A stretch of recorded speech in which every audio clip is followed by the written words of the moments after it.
നമസ്കാരം. ശ്രീ പുളിയാങ്കിൽ പേർലാങ്കാവ് സ്വയംഭൂവായി ദേവൻ കുടികൊള്ളുന്ന മണിത്തറയോടുകൂടിയ ശ്രീകോവിലും ശ്രീകോവിലിനൊപ്പം പ്രാധാന്യമുള്ള ആറ്റുകാൽ മണ്ഡപവും ദേവൻ്റെ പരിപാവനമായ തിരുമുറ്റവും കാവും അടങ്ങിയതാണ് ശ്രീ പുളിയാങ്കിൽ പേർലാൻകാവ്. നിത്യപൂജയും എല്ലാ മലയാള മാസവും 1-ാം തീയതി കാരണവരുടെ സംക്രമ പൂജയും സമന്വയിപ്പിച്ച പൂജാക്രമമാണ് കാവിലുള്ളത്. 3 വർഷത്തിലൊരിക്കൽ തിറമഹോത്സവവും എല്ലാ വർഷവും ചിങ്ങമാസത്തിലെ പൂയം നാളിൽ ദേവൻ്റെ തിരുനാൾ മഹോത്സവം, വിഷുവിനോടനുബന്ധിച്ച് വിഷുവിളക്കും മറ്റു പ്രധാന ഉത്സവങ്ങളും കാവിൽ ആഘോഷിക്കാറുണ്ട്. ഈ കാവിൻ്റെ മറ്റൊരു പ്രധാന പ്രത്യേകതയാണ് ഇവിടുത്തെ ദൃഢമായ വിശ്വാസം. ദേവൻ്റെ സന്നിധിയിൽ ഒരു കുപ്പി എണ്ണ സമർപ്പിച്ച് പ്രാർത്ഥിച്ചാൽ ആഗ്രഹങ്ങൾ സാധിക്കുമെന്നതാണ് വിശ്വാസം. ക്ഷേത്രത്തിൽ നിന്ന് ലഭിക്കുന്ന എണ്ണ നടക്കയിൽ വെച്ച് പ്രാർത്ഥിക്കുകയും കാര്യം സാധിച്ചാൽ ചുറ്റുവിളക്ക് നടത്താമെന്ന് നേർച്ച ചെയ്യുകയും ചെയ്യുന്നവർ അനേകമാണ്. ഇത്തരം അനുഭവങ്ങൾ പങ്കുവെച്ചുകൊണ്ട് നിരവധി ആളുകൾ വീണ്ടും വീണ്ടും ഈ കാവിലേക്ക് എത്താറുണ്ട്. ശ്രീ പുളിയാങ്കിൽ പേർലാൻകാവ് ഒരു ക്ഷേത്രം മാത്രമല്ല, പാരമ്പര്യവും വിശ്വാസവും പ്രകൃതിയും ചേർന്ന് ജീവിക്കുന്ന ഒരു ആത്മീയ ലോകമാണ്. കാലങ്ങളിലൂടെ പകർന്നു കിട്ടിയ ആചാരങ്ങളും ഐതിഹ്യങ്ങളും ഇന്നും അതേ ശക്തിയിൽ തുടരുന്ന ഈ കാവ് ജനങ്ങളുടെ ഹൃദയങ്ങളിൽ എന്നും നിലനിൽക്കുന്ന വിശ്വാസത്തിൻ്റെ പ്രതീകമായി തുടരുന്നു. കോവൂർ പ്രദേശത്തിൻ്റെ ഹൃദയത്തിൽ, നഗരത്തിൻ്റെ തിരക്കിനിടയിലും പ്രകൃതിയുടെ മടിത്തട്ടിൽ ശാന്തമായി നിലകൊള്ളുന്ന ഒരത്ഭുത സാന്നിധ്യമാണ് ശ്രീ പുളിയാങ്കിൽ പേർലാങ്കാവ്. വലിയ കോട്ടയ്ക്കകത്ത് 6-കാൽ മണ്ഡപവും ശ്രീകോവിലും ഉൾക്കൊള്ളുന്ന ഈ ക്ഷേത്ര സമുച്ചയം ആദ്യം നോട്ടത്തിൽ തന്നെ ആരെയും ഒന്ന് വിസ്മയിപ്പിക്കും.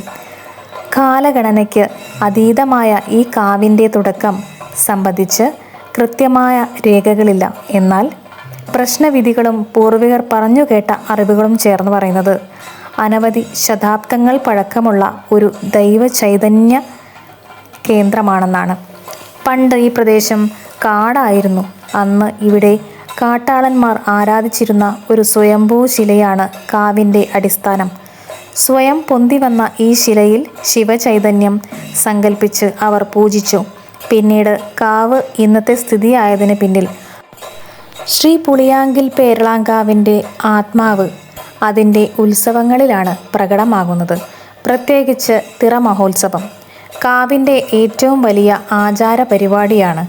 സാധാരണയായി ഏപ്രിൽ മെയ് മാസങ്ങളിൽ നടക്കുന്ന ഈ ഉത്സവത്തിന് ഒരു നിശ്ചിത തീയതി മുൻകൂട്ടി നിശ്ചയിക്കാറില്ല.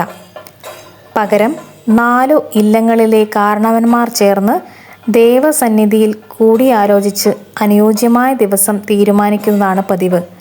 ഈ തീരുമാനത്തിന് മുന്നോടിയായി നടക്കുന്ന പ്രധാന ചടങ്ങാണ് വിഷുവിളക്ക്. വിഷുദിനം മുതൽ തുടർച്ചയായ 4 ദിവസങ്ങളിലായി ഓരോ ഇല്ലക്കാർ ദേവന് ചുറ്റുവിളക്ക് തെളിയിക്കുന്നു. 5-ാം ദിവസം എല്ലാ വിഭാഗങ്ങളും ഒന്നിച്ചു ചേർന്ന് ഗംഭീരമായ ചുറ്റുവിളക്ക് നടത്തുന്നു. കൊമ്പും കുഴലും മുഴങ്ങുന്ന കനലാട്ടത്തിൻ്റെ നടുവിൽ നടക്കുന്ന ഈ ചടങ്ങ് കാവിൻ്റെ ആത്മീയ ഉച്ചകോടിയാണ്. അതിന് പിന്നാലെ അടുത്ത ദിവസം തിറ നിശ്ചയിക്കുന്ന ചടങ്ങും. തിറ മഹോത്സവ ദിനങ്ങളിൽ കാവ് ഒരു വലിയ ജനസമുദ്രമായി മാറുന്നു. 10,000-കണക്കിന് ജനങ്ങളാണ് ഈ ഉത്സവത്തിൽ പങ്കെടുക്കാനെത്തുന്നത്. മാവൂർ റോഡ് ബൈപ്പാസിൻ്റെ തിരക്കിനടുത്തായിട്ടും വലിയ മരങ്ങൾ നിറഞ്ഞ കോട്ടയ്ക്കകത്ത് ഒളിഞ്ഞിരിക്കുന്ന ഈ കാവ് ആദ്യമായി കാണുന്നവർക്ക് അത്ഭുതം തന്നെയാണ്. നഗരത്തിൻ്റെ നടുവിൽ തന്നെ ഒരു പ്രകൃതിദത്ത ദൈവീക ലോകം തുറന്നു കിടക്കുന്നത് പോലെയുള്ള അനുഭവമാണ് ഇവിടെ ലഭിക്കുന്നത്. ഉത്സവ ദിനങ്ങളിൽ പുലർച്ചെ ഗണപതി ഹോമം, കലശം തുടങ്ങിയ ചടങ്ങുകളോടെ ആരംഭിക്കുന്ന പരിപാടികൾ തുടർന്ന് കാവുണർത്തൽ, വെള്ളാട്ട്, കനലാട്ടം, തായമ്പക, ചൂട്ടുകളി, ഏറോക്കളി, പേശിപുറപ്പാട്, കുതിരക്കളി തുടങ്ങിയ കലാരൂപങ്ങളിലൂടെ രാത്രിയോളം നീളുന്നു. പുലർച്ചെയുള്ള ചാന്ത് തിറയോടെ ചടങ്ങുകൾ സമാപിക്കുന്നു. ഓം നമഃ ശിവായ. കോഴിക്കോട് ജില്ലയിലെ പ്രസിദ്ധമായ ഉത്സവങ്ങളുടെ കൂട്ടത്തിൽ ഒന്നാണ് ശ്രീ പുളിയാങ്കിൽ പേരളാങ്കാവ് തിറ മഹോത്സവം. പ്രദേശവാസികളും കോഴിക്കോട് നഗരത്തിലും സമീപ പ്രദേശങ്ങളിലും നിന്നുമുള്ളവരും ഈ ഉത്സവങ്ങളിൽ പങ്കെടുക്കാൻ എത്തിച്ചേരുന്നു.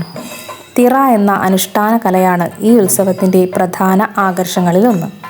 കേരളത്തിൽ തെക്കൻ മലബാറിലെ, അതായത് കോഴിക്കോട്, മലപ്പുറം, വയനാട് ജില്ലകൾ, കാവുകളിലും തറവാട്ടു സ്ഥാനങ്ങളിലും വർഷം തോറും നടത്തിവരുന്ന ഒരു അനുഷ്ഠാന കലാരൂപമാണ് തിറയാട്ടം. ദൈവപ്രീതിക്കായി കോലം കെട്ടിയാടുന്ന ചടുലവും വർണ്ണാഭവുമായ ഭക്തിനിർഭരവുമായ കലാരൂപമാണിത്. നൃത്തവും അഭിനയക്രമങ്ങളും ഗീതങ്ങളും വാദ്യഘോഷങ്ങളും മുഖത്തെഴുത്തും മെയ്യെഴുത്തും ആയോധന കലയും അനുഷ്ഠാനങ്ങളും തിറയിൽ സമന്വയിക്കുന്നു.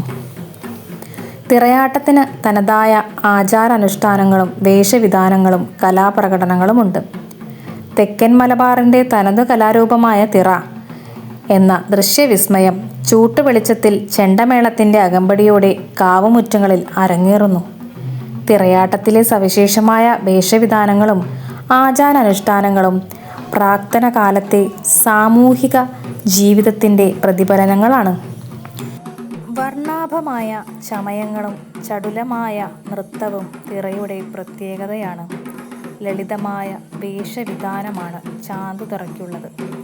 മലദൈവക്കാവുകളിൽ മാത്രമേ ചാന്തുതിറ നടത്താറുള്ളൂ.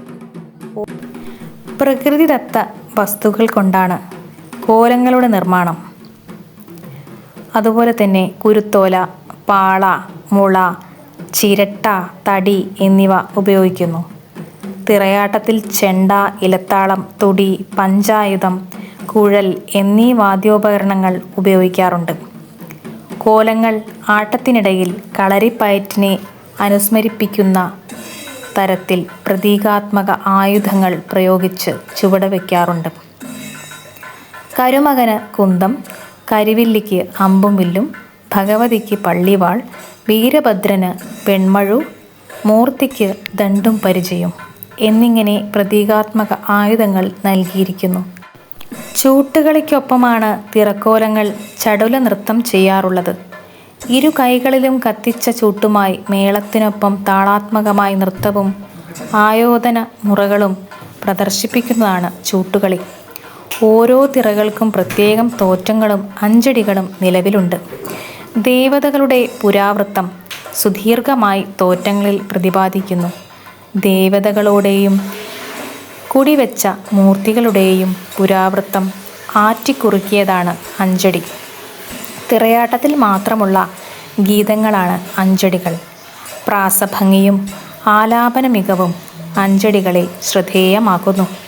ശിവഭാവങ്ങളോ ശിവജന്യങ്ങളായ ദേവമൂർത്തികളും ദേവീഭാവങ്ങളോ ദേവീജന്യങ്ങളായ ദേവീമൂർത്തികളും തിറയാട്ടത്തിലുണ്ട്. കൂടാതെ മൺമറഞ്ഞ കാരണവന്മാർക്കും മറ്റും വിശിഷ്ട വ്യക്തികൾക്കും തിറയാട്ടത്തിൽ കോലം കെട്ടിയാടുന്നു. ഇവയെ കുടിവെച്ച മൂർത്തികൾ എന്നു പറയുന്നു.